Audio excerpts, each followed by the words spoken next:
बढ़ती गर्मी में पशुओं की देखभाल है जरूरी, तापमान से सुरक्षा के करे उपाय। जैविक खेती का नया यंत्र, वर्मी कंपोस्ट से उपज भी, आमदनी भी और कम लागत बड़ा मुनाफा। मनोज ने मुर्गियों से रच दी सफलता की नई कहानी। नमस्कार, खबरें खेती में आपका स्वागत है। मैं हूं रूपम और अब खबर विस्तार से। बिहार सरकार के मत्स्य निदेशालय द्वारा राज्य की नदियों में मछली पकड़ने का कार्य करने वाले गरीबी रेखा से नीचे जीवन यापन करने वाले मछुआरों के लिए वित्तीय वर्ष 2024-25 के लिए राहत सह बचाव योजना की शुरुआत की गई है। इस योजना का मुख्य उद्देश्य मछली प्रजनन अवधि में मत्स्य शिकार माही पर रोक लगाकर मछलियों को प्रजनन का पर्याप्त अवसर देना तथा इस अवधि में पूर्णतः मछली पकड़ने पर निर्भर मछुआरों को आर्थिक राहत प्रदान करना है। योजना का लाभ लेने के लिए मछुआरों को ऑनलाइन आवेदन करना होगा। आवेदन की अंतिम तिथि 31 मई 2025 है। गर्मी का मौसम पशुओं के लिए बेहद चुनौतीपूर्ण होता है। उच्च तापमान से न केवल दूध उत्पादन में गिरावट आती है बल्कि पशु स्वास्थ्य पर भी नकारात्मक प्रभाव पड़ता है। ऐसे में पशुपालकों को सावधानी पूर्वक प्रबंधन की आवश्यकता होती है। पशुपालक किसान भाई इस दौरान अपने पशुओं को छायादार और हवादार स्थानों पर ही रखें ताकि वे लू से सुरक्षित रहें। इसके अलावा पशुओं को हरा चारा पर्याप्त मात्रा में देना चाहिए क्योंकि यह शरीर में नमी बनाए रखता है, और जबकि सूखा चारा सीमित मात्रा में दें। पशुओं पर दिन में 1 से 2 बार ठंडे पानी का छिड़काव अवश्य करें। यदि किसी पशु में हीट स्ट्रोक या डिहाइड्रेशन के लक्षण दिखे, जैसे अधिक सांस लेना, सुस्ती या खाना न खाना, तो तुरंत ही पशु चिकित्सक से संपर्क कर अपने पशु के स्वास्थ्य की रक्षा करें। किसान भाई अपने खेतों में वर्मी कंपोस्ट का इस्तेमाल कर अलग अलग फसलों के उत्पादन में 25 से 300% की वृद्धि आप पा सकते हैं। वर्मी कंपोस्ट, जिसे हम केचुआ खाद भी कहते हैं, यह भूमि की उर्वरकता को बढ़ाता है और साथ ही भूमि के जल सोखने की क्षमता में भी काफी वृद्धि करता है। वर्मी कंपोस्ट पोषण पदार्थों से भरपूर एक उत्तम जैव उर्वरक है। यह केचुआ कीड़ों के साथ वनस्पति एवं भोजन के कचरे को विघटित करके बनाई जाती है। केचुआ के द्वारा जैविक पदार्थों के खाने एवं पाचन तंत्र से गुजरने के बाद जो अवशिष्ट पदार्थ मल के रूप में बाहर निकलता है उसे वर्मी कंपोस्ट या केचुआ खाद कहते हैं। यह हल्का काला तथा दानेदार होता है जो फसलों के लिए बेहद ही लाभकारी है। वर्मी कंपोस्ट बनाने के लिए क्षेत्र का आकार आवश्यकता अनुसार रखना चाहिए, लेकिन छोटे किसानों के लिए 100 वर्ग मीटर क्षेत्र पर्याप्त माने जाते हैं। उच्च गुणवत्ता की केचुआ खाद बनाने के लिए सीमेंट और ईंटों की पक्की क्यारियां बनाई जाती है। प्रत्येक क्यारी की लंबाई 3 मीटर और चौड़ाई 1 मीटर रखनी चाहिए। वर्मी कंपोस्ट की विशेषता यह है कि यह भूमि की गुणवत्ता बढ़ाने के साथ साथ भूमि के जल धारण क्षमता को भी बढ़ाता है। आधुनिक कृषि यंत्रों का इस्तेमाल किसान भाई फसलों की गुणवत्ता में सुधार ला सकते हैं। समय और श्रम की बचत इससे होती है और आज कृषि यंत्र वास्तव में किसानों के लिए बेहतरीन मित्र की भूमिका में आ गई है। ऐसा ही कृषि यंत्र है मोल्ड बोर्ड हल। मिट्टी की उर्वरा शक्ति को बनाए रखने के लिए यह आवश्यक है कि इसे पलटा जाए बार बार। फसल बुवाई से पहले मिट्टी को पलटने के लिए मोल्ड बोर्ड हल काफी उपयोगी कृषि यंत्र है। इस यंत्र से मिट्टी की सख्त सतह को तोड़ा जा सकता है। साथ ही यह यंत्र खेतों के फसल अवशेषों और हरी फसल को काटकर मिट्टी में दबाने में बेहद उपयोगी साबित होता है। इसलिए हमारे किसान भाई खेत में हल की जुताई मोल्ड बोर्ड हल से ही करें। यह यंत्र अधिक गहरी जुताई कर सकता है और अधिक मिट्टी भी पलट सकता है। इस प्रक्रिया में फसलों को हानि पहुंचाने वाले कीड़े भी खेत की सतह पर ही आ जाते हैं। इस यंत्र पर सरकार किसानों को अनुदान भी दे रही है। सफलता की आज की कड़ी में हम मिलते हैं वैशाली जिले के पंचदमिया गांव के निवासी मनोज कुमार से, जिन्होंने मुर्गी पालन के जरिए न केवल अपनी किस्मत बदली बल्कि ग्रामीण युवाओं के लिए प्रेरणा भी बन गए हैं। मनोज ने सिर्फ चूजे नहीं पाले, उन्होंने पाला है एक सपना। स्वरोजगार का सपना, सम्मान से जीने का सपना, और यह सपना अब हकीकत बन चुका है। मनोज ने परंपरागत तरीकों को छोड़कर वैज्ञानिक तरीके अपना लिए हैं खेती में। तापमान नियंत्रण और स्वच्छता व्यवस्था उनके उत्पादन को कई गुना बढ़ा दिया है।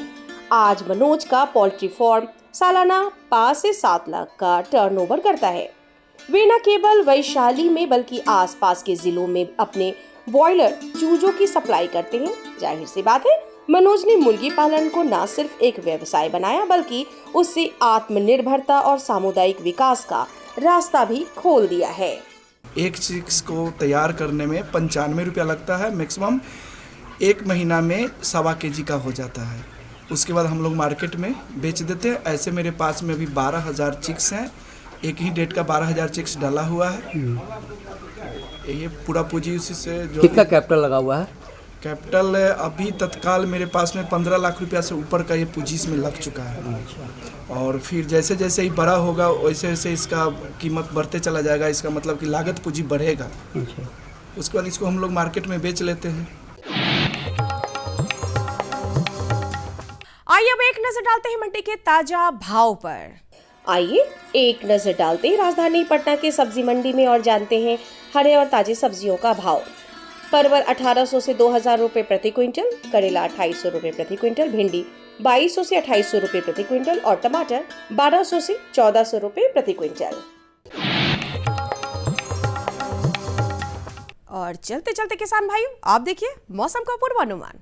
आसमान में बादल छाए रहेंगे और प्रदेश के कुछ जिलों में हल्की एवं मध्यम स्तर की बारिश होने की संभावना व्यक्त की गई है। तेज हवाओं के साथ राजधानी सहित पूरे प्रदेश का अधिकतम तापमान 38 डिग्री सेल्सियस जबकि न्यूनतम तापमान 26 डिग्री सेल्सियस बने रहने की संभावना है। इस मौसम में किसान भाइयों को सलाह दी जाती है कि मिट्टी की नमी को संरक्षित रखने के लिए फसल अवशेषों या पुआल से मल्चिंग अवश्य करें। तो किसान भाइयों, अभी आप देख रहे थे खबरें खेती की, जिसके जरिए आपने कृषि जगत की तमाम नई बातें जानी, साथ ही साथ सफलता की नई कहानी, मंडी भाव और मौसम के विषय में भी जानकारी हासिल की। नमस्कार, मैं किशोर जब्बी स्वागत करती हूं आप सभी का आपके अपने कार्यक्रम कृषि दर्शन में। किसान भाइयों, कार्यक्रम में आगे हम जानेंगे कि नए बागों का रखरखाव एवं उनका प्रबंधन कैसे करें, साथ ही साथ नजर डालेंगे भारत सरकार की कृषि योजनाओं पर। लेकिन उससे पहले यहाँ पे रुकेंगे एक छोटे से ब्रेक के लिए। हर जोखिम से निकल कर फसल आए, सुरक्षित हो जाए। फसल बीमा से हर किसान अब आत्मनिर्भर हो जाए। अब सूखा पड़े या बाढ़ आ जाए, कोई डर नहीं। अब ओले पड़े या कीट पतंगे फसल खा जाए, कोई फिक्र नहीं। अब कैसी भी आपदा हमारी फसल पे आ जाए, क्षति होने पर हमारे दावों का उचित भुगतान मिलता है, क्योंकि हमने लिया है प्रधानमंत्री फसल बीमा। बुआई से फसल कटाई तक हर जोखिम का दावा, न्यूनतम प्रीमियम पर अधिकतम भुगतान का वादा। योजना से हर साल जुड़ रहे हैं 5 करोड़ से ज्यादा किसान। अब आपकी है बारी। नजदीकी कृषि कार्यालय, सहकारी समिति, बैंक शाखा, अधिकृत बीमा कंपनी या जन सेवा केंद्र में स्वेच्छा से करा सकते हैं पंजीकरण। फसल बीमा पोर्टल या फसल बीमा ऐप द्वारा भी किया जा सकता है पंजीकरण। प्रधानमंत्री फसल बीमा योजना, आपकी फसलों का संपूर्ण सुरक्षा कवच। कृषि एवं किसान कल्याण मंत्रालय, भारत सरकार। अरे भाई, सुना नहीं क्या? केसीसी ने किसानों का जिंदगी बदल दिया है। देश के छोटे किसान 1,60,000 रुपये तक का कर्ज बिना किसी गारंटी को ले पाएंगे। ब्याज खोरों से भी पीछा छूटा। मैं तो जैविक खेती का पूरा सामान मंगा लिया। केसीसी का भी कोई दबाव नहीं है। ब्याज चुकाने के लिए पूरा 1 साल मिलता है। समय पर भुगतान करने पर केवल 4% के सालाना ब्याज पे लोन मिल गया मुझे। अपना आधार कार्ड, लेटेस्ट फोटो और जमीन के कागजात लेके अप्लाई करो बस। और नामांकन भरने के लिए जेब भी ढीली नहीं करनी पड़ी।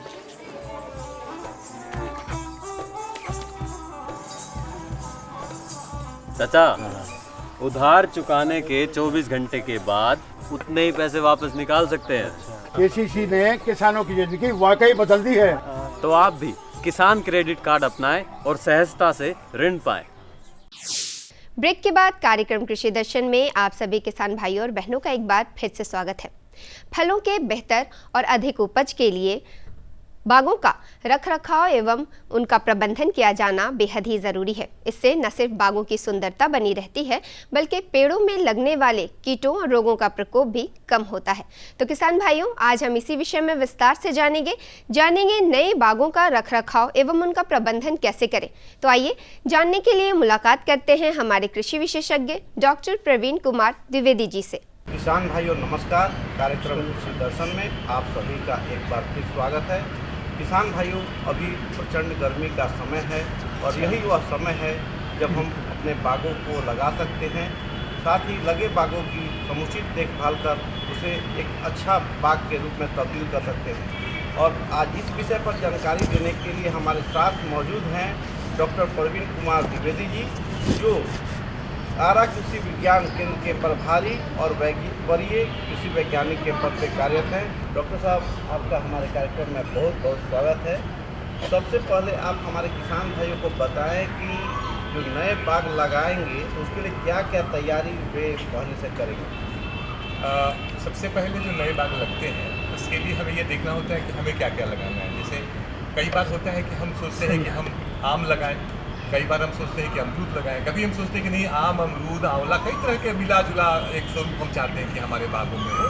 तो हमको पहले जो दूर दूर वाली जो फसलें हैं उनको पहले प्लान करना होता है। उसके बाद में उसके बीच वाले जगह में फिर हम दूसरी फसल की बात हम सोचते हैं। तो अमूमन जो हम लोग आम लगाते हैं तो उसके लिए हम लोग 10 मीटर की दूरी रखते हैं। थोड़ा आजकल छोटे पौधे भी आ रहे हैं, वो 8 मीटर की दूरी रख रहे हैं। और जहाँ पे बहुत छोटे प्रजाति के पौधे जैसे आम्रपाली हमारी है या फिर मल्लिका है, इस तरह के जो पौधे हमारे हैं तो इनके लिए हम 5 मीटर की दूरी रखते हैं।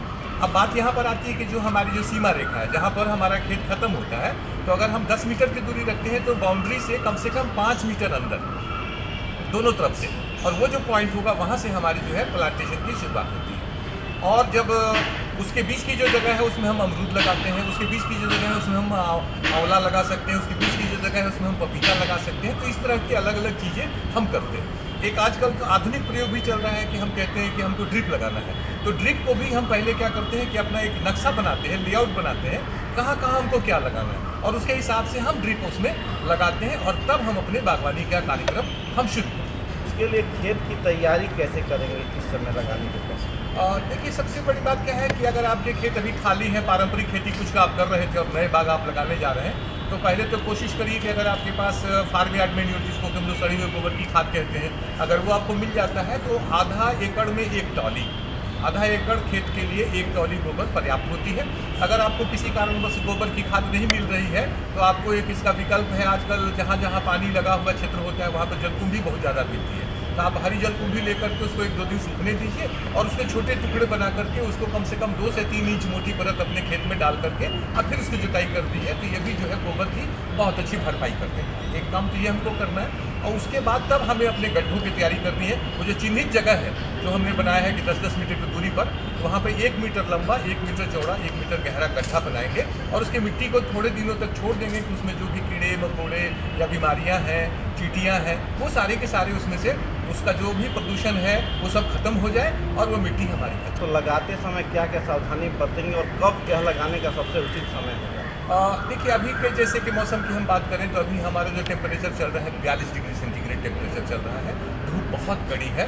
तो हमें अगर हमारे पास पानी की व्यवस्था है तो अभी भी हम लगा सकते हैं, लेकिन कोशिश करनी चाहिए कि थोड़ा अगर बरसात शुरू हो जाती तो हम लगाते हैं तो ज़्यादा हमारे लिए थोड़ा आरामदेह रहता है कि हमको बहुत ज़्यादा प्रबंधन में उतनी ज़्यादा चुनौतियाँ नहीं मिलती हैं। लेकिन अगर अभी भी सिंचाई हमारे पास है तो हम अभी भी बाग लगा सकते हैं। बाग लगाने के पहले सबसे महत्वपूर्ण विषय है कि हमको गड्ढा, और गड्ढा भरने के लिए हमको क्या करना है कि 1 मीटर जो हमने गड्ढा बनाया था उसमें कम से कम गड्ढा को भरने के पहले कुछ दवाई आती है, उससे हमको अपने गड्ढे का उपचार करना चाहिए। जैसे कि एक दवा आती है जिसको हम बोलते हैं क्लोरोपाइरीफॉस 20%, इसका जो है 4 से 5 मिलीलीटर प्रति लीटर पानी में घोल बनाएंगे और उसी पानी में हम कार्बेंडाजिम जो है वो मिला देंगे, या कॉपर ऑक्सीक्लोराइड आती है दवा, उसका 3 ग्राम और कार्बेंडाजिम का 2 ग्राम, दोनों में से कोई एक दवा डालेंगे।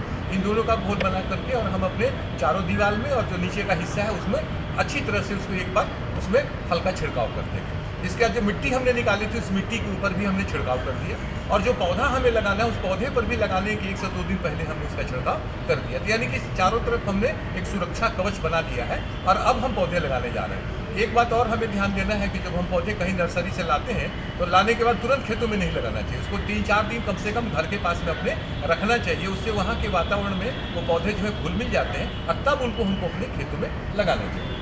डॉक्टर साहब, आपने बहुत अच्छी जानकारी दी नए बागों को लगाने के विषय में। और अभी वह समय है जब नए बाग को ये लगा चुके हैं, छोटे छोटे पौधे लगे हों, तो उसकी सही देखभाल कैसे हो, ताकि भीषण गर्मी है और इस समय सूखने का भी डर रहता है। तो ऐसे में नए बाग जो लगे हैं उसकी देखभाल हमारे किसान भाई कैसे करेंगे? देखिए, ऐसा है कि अभी जो नए बाग हमारे लगे हुए हैं, 1 साल पुराने हो सकते हैं या 2 साल पुराने हो सकते हैं, तो उन बागों में अभी जो कुछ नई समस्याएं जो सामने देखने को मिल रही है। एक समस्या आ रही है जिसको कि हम लोग बोलते हैं, उसमें से लाशा निकलना। तो लाशा जैसा प्रवाह अगर दिखाई दे रहा है, इसका मतलब है कि उसमें कोई न कोई संक्रमण आ चुका है। तो वैसे संक्रमित पौधों के लिए हमको कॉपर ऑक्सीक्लोराइड जो दवा मैंने पहले बताई थी, उस दवा का हम छिड़काव नियमित रूप से 10 से 12 दिनों पर 3 बार 3 ग्राम प्रति लीटर पानी में घोल बना करके करेंगे। और दूसरी समस्या आ रही है जिसको कि हम लोग बोलते हैं, एक तरह का उजला उजला कीड़ा रहता है जिसको कि हम लोग मिली बग बोलते हैं।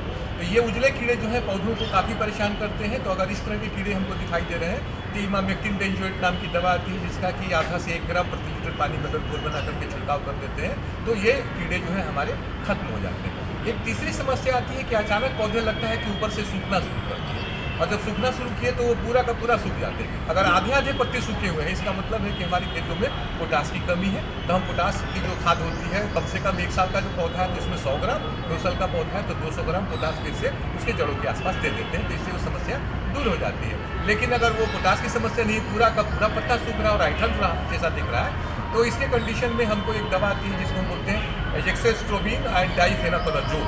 मैं दोहरा रहा हूँ, एजेक्सोस्ट्रोबिन डाइफेनाकोनाजोल। ये दवा जो है दोनों एक ही में मिली हुई दवा आती है। इसका 1.5 मिलीलीटर प्रति लीटर पानी में घोल करके और इसका अगर छिड़काव करते हैं तो हमारी समस्या जो है दूर हो जाती है। तो किसान भाइयों, देखा आपने डॉक्टर साहब ने नए बागों के रख रखाव और प्रबंधन के बारे में कितनी अच्छी जानकारी दी। उम्मीद है आप इनके सुझावों से लाभ उठाएंगे। डॉक्टर साहब, आपने हमारे किसान भाइयों को इतनी अच्छी जानकारी दी, इसके लिए आपका बहुत बहुत धन्यवाद। Thank you. तो किसान भाइयों, अभी आपने जाना कि नए बागों का रखरखाव एवं प्रबंधन कैसे करें। इसी के साथ बढ़ेंगे कार्यक्रम के अगले भाग में और हमेशा की तरह जानेंगे भारत सरकार की कृषि योजनाओं के विषय में, जिसे अपनाकर आप न सिर्फ अपने उत्पादन में बढ़ोतरी कर सकते हैं बल्कि आपकी आय में भी वृद्धि होगी। तो आइए देखते हैं भारत सरकार की कृषि योजनाओं में से एक योजना पर आधारित ये शॉर्ट वीडियो फिल्म।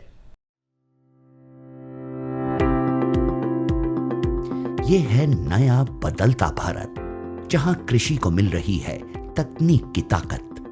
आज युवा किसानों की आधुनिक दृष्टिकोण और नवाचार कृषि में नई उम्मीदें जगा रहे हैं। आधुनिक कृषि की ये नई तस्वीर खेती को प्रभावशाली और सुसंगत व्यवसाय बना रही है। कृषि के पुराने तरीकों से कीट, रोग और मौसम में उतार चढ़ाव जैसी समस्याओं का समाधान संभव नहीं है। इस बात को समझते हुए माननीय प्रधानमंत्री श्री नरेंद्र मोदी जी ने कृषि को भी धीरे धीरे हाईटेक बनाने की पहल की है। ड्रोन टेक्नोलॉजी हमारे कृषि सेक्टर को दूसरे लेवल पर ले जाने वाली है। किस जमीन पर कितनी और कौन सी खाद डालनी है, मिट्टी में किस चीज की कमी है, कितनी सिंचाई करनी है, ये भी हमारे यहाँ अंदाजे से होता रहा है। ये कम पैदावार और फसल बर्बाद होने का बड़ा कारण रहा है। लेकिन स्मार्ट टेक्नोलॉजी आधारित ड्रोन यहां भी बहुत काम आ सकते हैं। प्रधानमंत्री जी के दूरदर्शी नेतृत्व में केंद्रीय कृषि एवं किसान कल्याण मंत्रालय बड़ी तेजी से किसानों को टेक्नोलॉजी से जोड़ रही है। सरकार कृषि कार्यों के लिए ड्रोन के उपयोग को प्रोत्साहित कर रही है। किसान ड्रोन कृषि उद्योग में क्रांति ला रहा है। यह तकनीक भारतीय कृषि समुदाय का भविष्य है। ड्रोन का प्रयोग पारंपरिक खेती के तरीकों को बदल रहा है। ड्रोन एक आधुनिक तकनीक एक नई आई है जिससे हमें उससे बहुत फ़ायदा हो रहा है। जो दवाई डाल देते हैं ड्रोन में उड़ के स्प्रे करती है जैसे, और दवाई भी छिड़कती है, हमें बचाव होता है, शरीर का बचाव होता है, उससे बहुत सारे फ़ायदे हैं। पहले हम स्प्रे करते थे मशीन में 100 लीटर पानी 200 लीटर पानी में 1 किलो की स्प्रे होती थी। अब उसमें 10 लीटर पानी में 1 किलो की स्प्रे होती है। अत्याधुनिक तकनीक, हाई रेजोल्यूशन कैमरों और उन्नत सेंसर्स से लैस किसान ड्रोन भारतीय कृषि क्षेत्र की काया पलट करने की क्षमता रखता है। कीटनाशकों और उर्वरकों का छिड़काव, हवाई निगरानी, फसल और मृदा स्वास्थ्य की निगरानी, बीजारोपण, क्षतिग्रस्त फसलों का आकलन और फसल बीमा के दावों का तेजी से निपटान के अलावा फसलों के स्वास्थ्य संबंधी रियल टाइम जानकारी दे सकता है। यह कीटों, बीमारियों और पोषक तत्वों की कमी की पहचान कर सकता है। इसकी मदद से समय रहते किसान अपनी फसलों की सुरक्षा के उपाय कर सकते हैं। इससे सबसे बड़ा फायदा है कि आप इसमें दवाई डाल के और इसको भर के छोड़ देंगे, पूरे खेत में करके वापस वहीं आ जाएगा। आप जैसे खेत में नहा धोकर गए थे वैसे के वैसे वापस आओगे। साथ ही किसान ड्रोन का प्रयोग स्वामित्व योजना के अंतर्गत भूमि अभिलेखों के डिजिटलाइजेशन और पशुधन ट्रैकिंग के लिए भी किया जा सकेगा। वैसे तो किसान ड्रोन आज देश की जरूरत है, पर ड्रोन चलाने के लिए प्रशिक्षित ऑपरेटर्स की कमी, ड्रोन के रखरखाव की चुनौती और ड्रोन चलाने के लिए जरूरी सुरक्षा निर्देशों की जानकारी की कमी जैसी कुछ समस्याएं अभी भी बनी हुई हैं। इन समस्याओं के निदान के लिए केंद्रीय कृषि और किसान कल्याण मंत्रालय ने कई पहल किए हैं, जिनमें नीतिगत परिवर्तन भी शामिल हैं। कृषि मंत्रालय द्वारा कृषि संस्थानों को 10 लाख तक का अनुदान, व्यक्तिगत किसानों की सहकारी समितियों जैसे CHC और FPO को भी ड्रोन की खरीद के लिए वित्तीय सहायता मिलती है। किसानों के खेतों में ड्रोन के लिए फार्म मशीनरी प्रशिक्षण और परीक्षण संस्थानों FMTTI, भारतीय कृषि अनुसंधान परिषद ICAR संस्थानों, कृषि विज्ञान केंद्रों तथा राज्य कृषि विश्वविद्यालयों को कृषि यंत्रीकरण उप मिशन के तहत आकस्मिक व्यय के साथ ड्रोन लागत की 100% दर पर वित्तीय सहायता प्रदान की जाती है। वित्तीय सहायता और अनुदान प्रदान करने के अलावा ड्रोन फैसिलिटेशन सेंटर का विकास भी किया जा रहा है। कुशल ड्रोन ऑपरेटर्स की कमी को पूरा करने के लिए प्रशिक्षण कार्यक्रम चलाए जा रहे हैं। प्रशिक्षित किसानों की DGCA द्वारा सभी जरूरी औपचारिकताएं प्रशिक्षण केंद्रों में ही पूरी कर ली जाएं, यह भी सुनिश्चित किया जा रहा है। ड्रोन प्रौद्योगिकियों के अनूठे लाभों को ध्यान में रखते हुए मंत्रालय ने ड्रोन के जरिए 10 तरह के फसलों पर कीटनाशक के छिड़काव हेतु मानव संचालन प्रक्रिया SOP जारी किए हैं। आधुनिक कृषि उद्योग एक महत्वपूर्ण मोड़ पर है। कल तक जो किसान संसाधन के अभाव में मजबूर था, वो अब तकनीक की ताकत से मजबूत हो रहा है। नए भारत की नई तस्वीर गढ़ रहा है। तो किसान भाइयों, आज के कार्यक्रम में आपने विस्तार से जाना कि नए बागों का रखरखाव कैसे करें, उनका प्रबंधन कैसे करें, साथ ही साथ जाना भारत सरकार की कृषि योजनाओं के विषय में। उम्मीद है हमारे द्वारा दी गई आज की ये जानकारियां आपके लिए बेहद ही लाभकारी रही होंगी। तो आज के लिए बस इतना ही, लेकिन इस वादे के साथ आपसे लेंगे विदा कि कार्यक्रम के अगले भाग में खेती बाड़ी से जुड़ी ऐसी ही कुछ और नई और महत्वपूर्ण जानकारियों के साथ हम फिर से हाजिर होंगे। तब तक के लिए मुझे और हमारी कृषि दर्शन की पूरी टीम को दीजिए इजाजत। नमस्कार। हमारा पता है कृषि दर्शन, कमरा नंबर 203, द्वारा केंद्र निदेशक, दूरदर्शन केंद्र पटना, फ्रेजर रोड, पटना।